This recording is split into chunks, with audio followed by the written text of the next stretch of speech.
Hello बच्चों, कल हमने बीए सेकेंड ईयर में अमेरिका के राष्ट्रपति की शक्तियों में 6 पॉइंट पढ़े थे।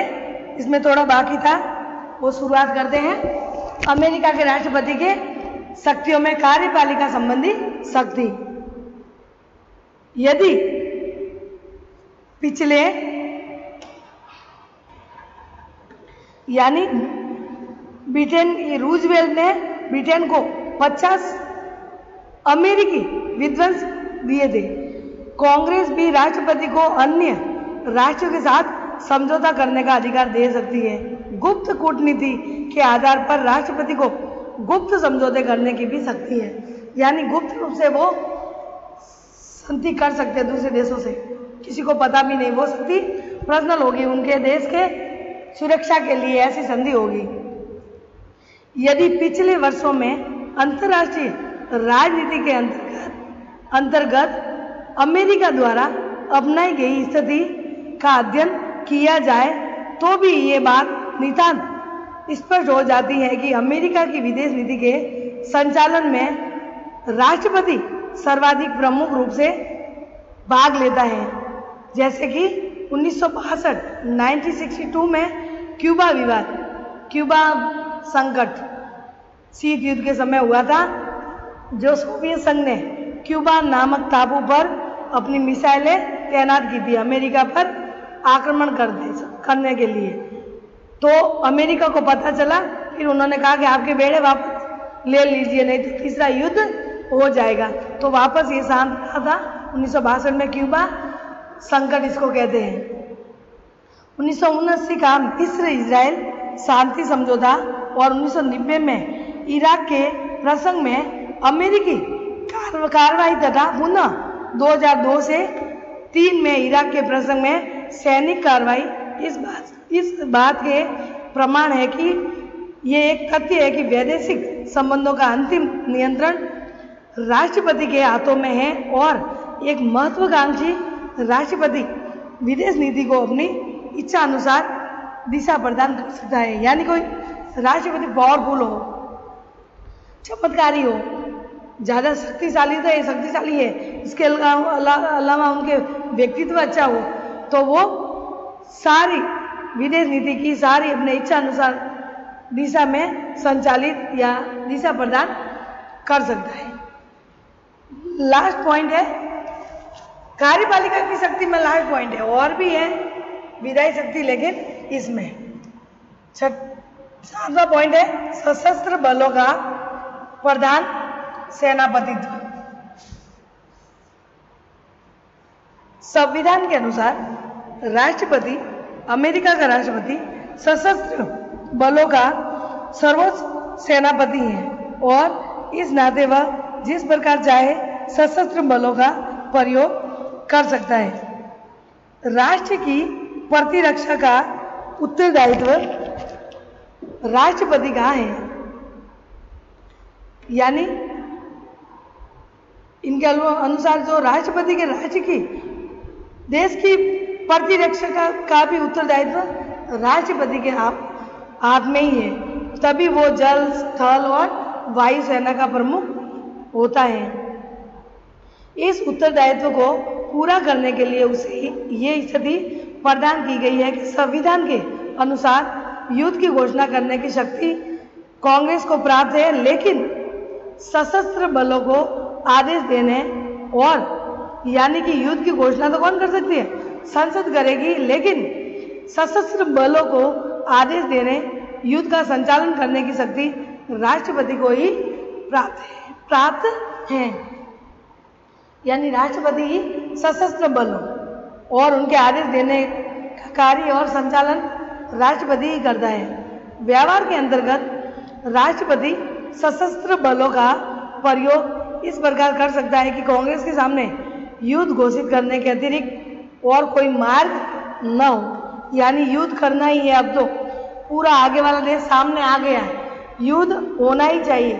इस परिस्थिति में क्या होगा?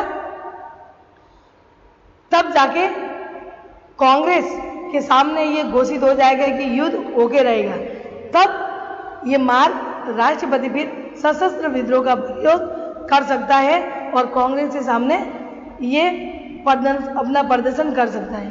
सर्वोच्च सेनापति के रूप में राष्ट्रपति व्यापक शक्तियों का प्रयोग करता है और दोनों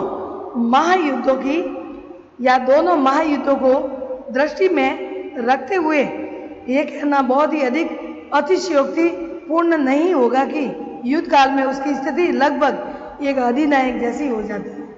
यानी ये अतिशयोक्ति नहीं है कि जब युद्ध होता है तो पूरा राष्ट्रपति कहे वैसा ही होता है। कहाँ सेना भेजनी है, कौन सा विमान भेजना है, लड़ाकू विमान कहाँ भेजना है, क्या कौन सी सेना कहाँ भेजनी है, ये सब कार्य कौन करता है? राष्ट्रपति, अमेरिका का राष्ट्रपति।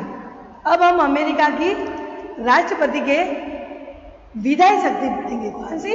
विधायी शक्ति। अब बच्चों हम पढ़ेंगे अमेरिका के राष्ट्रपति की शक्तियों में विधायी शक्तियां। कार्यपालिका शक्ति हमने पढ़ी, अब है विधायी शक्तियां। तो विधायी शक्ति में पढ़ते हैं शक्ति विभाजन सिद्धांत पर आधारित अध्यक्षात्मक शासन व्यवस्था को अपनाने के कारण अमेरिकी संविधान के द्वारा राष्ट्रपति को प्रत्यक्ष रूप में विधि निर्माण की शक्ति प्रदान नहीं की गई। यानी वहां पे शक्ति विभाजन, कार्यपालिका व्यवस्थापिका और न्यायपालिका तीनों को अलग अलग शक्तियां दे रखी है। संतुलन और नियंत्रण भी है। संतुलन जैसे कि संविधान, जैसे कांग्रेस यानी संसद, कांग्रेस संविधान के विरुद्ध कानून बनाए तो न्यायपालिका उनको अवैध घोषित कर सकती है, तो ये हुआ संतुलन। मन चाहे वो कानून नहीं बना सकती। राष्ट्रपति कुछ करे मन चाहे कार्य, या मुख्य न्यायाधीश कुछ मन चाहे न्याय करने लगे तो संसद द्वारा उन पर महाभियोग लगा सकते हैं, यानी कांग्रेस द्वारा उन पर महाभियोग लगा सकते हैं। इसलिए वहाँ नियंत्रण और संतुलन दोनों प्रक्रिया है। शक्तियों का बंटवारा किया गया है कि व्यवस्थापिका क्या करेगी? कानून बनाएगी, कार्यपालिका उनको लागू करेगी और न्यायपालिका उनकी सुरक्षा करेगी। लेकिन संविधान निर्माता शक्ति विभाजन सिद्धांत की सीमाओं से परिचित थे और उनके द्वारा राष्ट्रपति की विधायी क्षेत्र में कुछ कार्य सौंपे गए हैं। पीटर ने कहा है कि संविधान ने राष्ट्रपति को विधायी प्रक्रिया के प्रारंभ और अंत में स्थान दिया है, शुरू और अंत में स्थान दिया है, ज्यादा शक्ति नहीं दी गई। राष्ट्रपति अपने इन कार्यों के आधार पर परोक्ष रूप से विधि निर्माण को प्रभावित करते हैं, यानी प्रत्यक्ष रूप से नहीं, अप्रत्यक्ष द्वारा वो विधि निर्माण के लिए क्या करते हैं? प्रभावित करते हैं। वर्तमान समय में तो राष्ट्रपति के ये कार्य इतने बढ़ गए हैं कि इसके आधार पर उसे प्रधान विधायक कहा जा सकता है। यानी अब पहले तो इतनी शक्ति नहीं थी, अब वर्तमान में इतनी शक्ति बढ़ गई है। कहा जाने लगा है कि विधायी क्षेत्र में, यानी विधायी क्षेत्र में राष्ट्रपति द्वारा किए जाने वाले कार्यों का उल्लेख इस प्रकार है, यानी उनकी शक्ति और कार्य में, विधायी शक्ति और कार्य में पहली शक्ति है कांग्रेस को संदेश भेजना। कांग्रेस यानी संसद को संदेश भेजना, सूचना देना। शक्ति विभाजन सिद्धांत पर आधारित अध्यक्षात्मक शासन व्यवस्था को अपनाने के कारण अमेरिकी संविधान के द्वारा राष्ट्रपति को प्रत्यक्ष रूप से या प्रत्यक्ष रूप में विधि निर्माण की शक्ति प्रदान नहीं की गई है। लेकिन संविधान निर्माता शक्ति विभाजन सिद्धांत की सीमा से परिचित थे और उनके द्वारा राष्ट्रपति को विधायी क्षेत्र में कुछ कार्य सौंपे गए हैं। पीटर के शब्दों में संविधान ने राष्ट्रपति को विधायी प्रक्रिया के प्रारंभ और अंत में ये कार्य दिया गया है। तो ये बात विधायी शक्ति में है। तो कांग्रेस क्या कैसे संदेश भेजता है? वो है संविधान की व्यवस्था की गई है कि समय समय पर राष्ट्रपति कांग्रेस यानी संसद को संघ की स्थिति के बारे में जानकारी देगा और उनके विचार के लिए ऐसे सुझावों को या सुझावों की सिफारिश करेगा जिन्हें वह आवश्यक और लाभ कर समझे, यानी ऐसे संदेश भेजेगा जो वो लाभप्रद हो सबके लिए। राष्ट्रपति कांग्रेस को वार्षिक संदेश भेजते हैं और इस संदेशों में आवश्यक कानून के निर्माण की सिफारिश करते हैं, जैसे कि यानी संदेश भेजते हैं 12 महीने में एक बार, वो भेजने के बाद कानून निर्माण, यानी कि साल के अंत में राष्ट्रपति संसद को संदेश भेजता है, वार्षिक संदेश। उस संदेश में कानून निर्माण की सिफारिश कर सकता है। कांग्रेस के विशेष अधिवेशन आमंत्रित करना, यानी दूसरा पॉइंट है कांग्रेस विधायी शक्ति में कांग्रेस के विशेष अधिवेशन आमंत्रित करना, विशेष ध्यान रखना। कांग्रेस यानी संसद।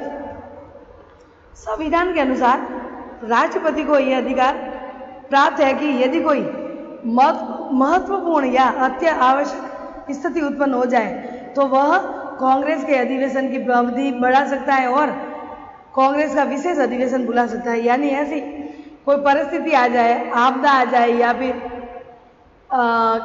कोई आतंकवादी हमला, कुछ भी ऐसी देश के लिए आपदा या कोई आ जाए, ऐसी कोई प्राकृतिक घटना आ जाए, मानवीय घटना हो जाए, तो कांग्रेस के विशेष अधिवेशन राष्ट्रपति बुला सकता है और कांग्रेस का अधिवेशन, इसको विशेष कहेंगे, वो उस अधिवेशन की समय सीमा भी बढ़ा सकता है।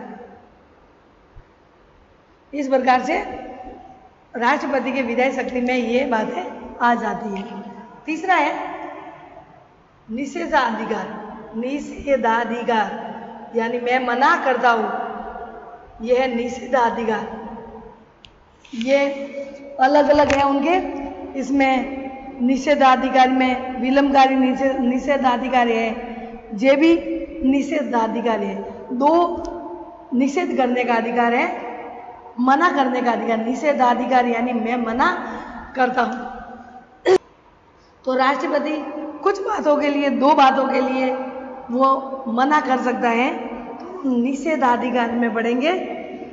राष्ट्रपति की विधायी शक्तियों में सर्वाधिक महत्वपूर्ण निषेधाधिकार की शक्ति है। संविधान में कहा गया है कि सीनेट और प्रतिनिधि सभा, सीनेट यानी राज्यसभा और प्रतिनिधि सभा यानी लोकसभा, प्रतिनिधि सभा में पारित होने के पश्चात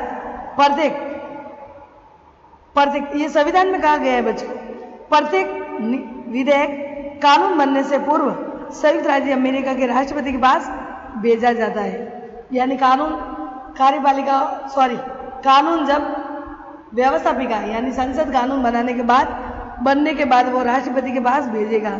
राष्ट्रपति को विधेयक पर पूर्ण निषेधाधिकार नहीं है, वो पूरी तरीके से मना नहीं कर सकता, खारिज नहीं कर सकता, वरन मर्यादित निषेधाधिकार ही प्राप्त है। उसके निषेधाधिकार शक्ति दो रूप में है, विलंबकारी निषेधाधिकार और जेबी निषेधाधिकार। तो विलंबकारी कैसे कर सकता है वो, जब कोई विधेयक राष्ट्रपति के पास हस्ताक्षर के लिए आता है तो राष्ट्रपति उसे अस्वीकार कर सकता है और अपनी आपत्तियों के साथ उसे उस सदन में लौटा सकता है। यानी ये मुझे प्रॉब्लम है कानून बनाने के लिए, तो वो आपत्ति जताकर वापस लौटा सकता है, जिससे वह प्रारंभ हुआ था यानी शुरू हुआ था। यदि पुनः दोनों सदनों को 2/3 बहुमत से इसे पारित कर दे, यानी वापस ये लौटा दे, लौटाने के बाद वापस उसी प्रक्रिया द्वारा 2/3 प्रक्रिया द्वारा लोकसभा राज्यसभा में अलग अलग, क्योंकि वहाँ कठोर संविधान है, अलग अलग रूप में 2/3 बहुमत में पारित वापस वो का वो पारित कर दे तो वह कानून बन जाता है और इस पर राष्ट्रपति के हस्ताक्षर की आवश्यकता नहीं है। यानी वो ऐसे कानून बन जाता है, राष्ट्रपति उनमें हस्ताक्षर नहीं कर सकता है। तो निषेधाधिकार थोड़ी सा उनकी शक्ति है फॉर्मेलिटी वापस लौटाने के लिए। इस प्रकार राष्ट्रपति का निषेधाधिकार मर्यादित है, पूर्ण नहीं, लेकिन इसका महत्व इस दृष्टि से भी सदा 2/3 बहुमत मिलना आसान नहीं होता और राष्ट्रपति द्वारा एक बार अस्वीकार किए जाने पर प्राय विधेयक समाप्त हो जाता है। यानी ये भी है कि वापस 2/3 बहुमत उसी विधेयक को मिलना संभव नहीं है, तो वापस नहीं मिलने पर वो कानून ऐसे ही रद्द हो जाएगा। तो ये पावर है। दूसरा है जेबी यानी पॉकेट वीटो, कह सकते हैं वीटो, जेबी निषेधाधिकार। जेबी निषेधाधिकार में जब कांग्रेस यानी संसद का अधिवेशन चल रहा हो उस समय राष्ट्रपति के पास यदि कोई विधेयक स्वीकृति के लिए आता है तो राष्ट्रपति के द्वारा उस पर अवकाश के दिनों में अतिरिक्त 10 दिन तक विचार किया जा सकता है। यानी अधिवेशन चलने के बाद वो 10 दिन तक राष्ट्रपति अवकाश के दिनों में अतिरिक्त 10 दिन और भी लगा सकता है। 10 दिन के बाद राष्ट्रपति की बिना स्वीकृति के ही विधेयक कानून बन जाता है। परंतु यदि इन 10 दिनों में कांग्रेस का अधिवेशन समाप्त हो जाए तो राष्ट्रपति की स्वीकृति न मिलने पर यह विधेयक अपने आप में निषिद्ध हो जाएगा। यानी दो बातें हैं, कभी संसद भी है शक्तिशाली, कभी राष्ट्रपति भी शक्तिशाली हो जाता है। 10 दिन तक वापस नहीं लौटाता तो वो ऑटोमेटिक रद्द हो जाएगा। इसे राष्ट्रपति का जेबी निषेधाधिकार कहते हैं। इस शक्ति का महत्व इस दृष्टि से है कि कांग्रेस अपने अधिवेशन के अंतिम दिनों में जल्दी विधेयक पारित करती है, परंतु जेबी निषेधाधिकार के कारण वे विधेयक विधि का रूप नहीं ले सकती। यानी जल्दी पारित करना, 10 दिनों के अंदर पारित करना, नहीं किया तो फिर बाद में वो विधेयक विधि का रूप, कानून का रूप नहीं ले सकती है। प्रारंभ में राष्ट्रपतियों ने निषेधाधिकार की शक्ति का प्रयोग सीमित रूप में किया था, किंतु बाद में इसका व्यापक यानी बड़े रूप में प्रयोग होने लगा। राष्ट्रपति निषेधाधिकार की शक्ति के प्रयोग की धमकी देकर भी विधेयक का प्रारूप अपनी इच्छा अनुसार बनवा सकता है। वो धमकी देकर भी वो कार्य करवा सकता है। कार्यपालिका शक्ति पढ़ी हमने। ये विधायक शक्ति में लास्ट पॉइंट है कार्यपालिका का आदेश।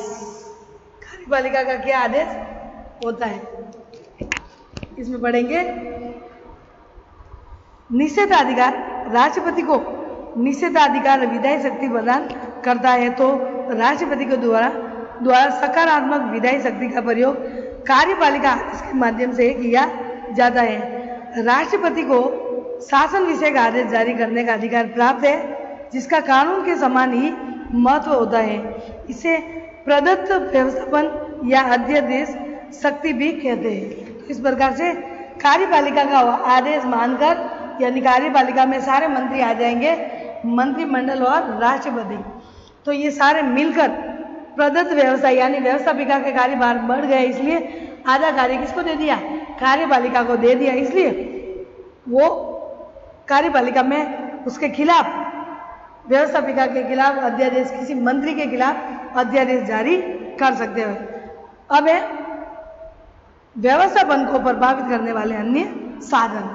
व्यवस्थापन यानी विधायक शक्ति को और प्रभावित करने वाले और भी साधन हैं। उपयुक्त के अतिरिक्त अन्य साधनों में भी राष्ट्रपति व्यवस्थापन को प्रभावित कर सकता है। यद्यपि संविधान राष्ट्रपति विधेयक का प्रारूप निर्धारित करने का अधिकार प्रदान नहीं करता, किंतु व्यवहार में राष्ट्रपति के अधिक प्रशासनिक अनुभव ने उसे शक्ति प्रदान कर दी है। कांग्रेस के अंदर और बाहर राष्ट्रपति की एक प्रभावशाली लॉबी होती है जो राष्ट्रपति की इच्छा अनुसार कानून निर्माण का प्रयत्न करती है। ये लॉबी है जो राष्ट्रपति द्वारा उनको नियुक्ति दी जाती है अपने खुद के पसंद के लोगों को।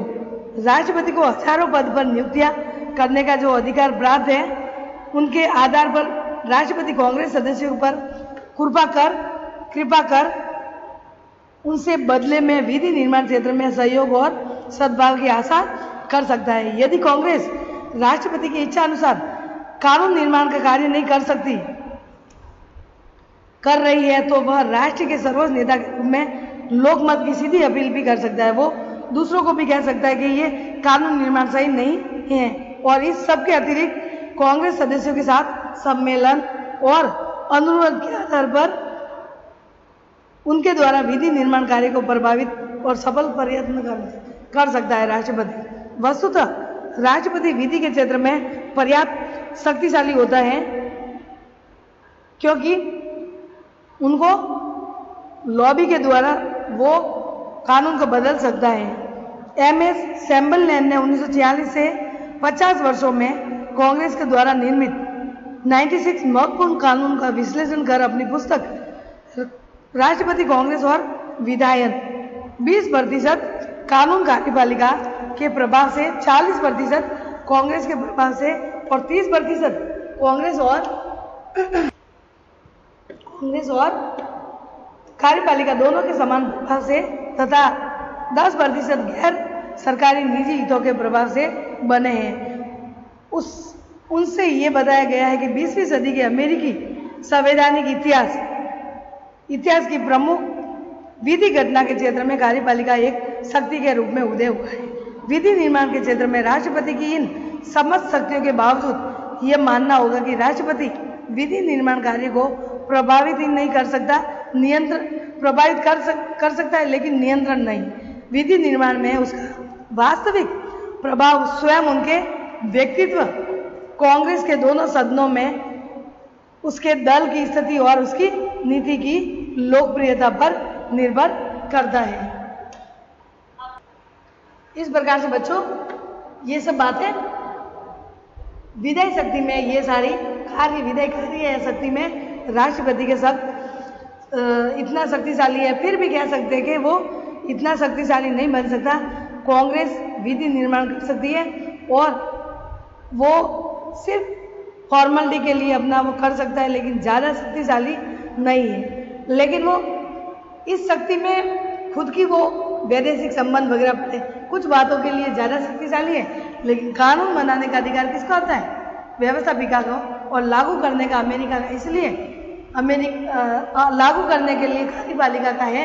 इसलिए राष्ट्रपति जब तक कानून बनेगा नहीं तो लागू कैसे हो सकता है। इसलिए थोड़ा सा प्रभाव इसमें कम हो जाता है। फिर भी अमेरिका के राष्ट्रपति की शक्ति में कोई कमी नहीं है।